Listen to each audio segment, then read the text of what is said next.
சிதறும் காயை கேட்பது யாரு? சிந்தனை வளமே தருவது யாரு?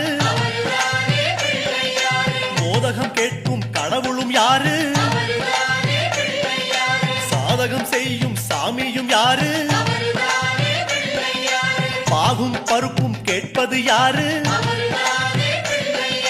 மூன்று தமிழும் தருவது யாரு?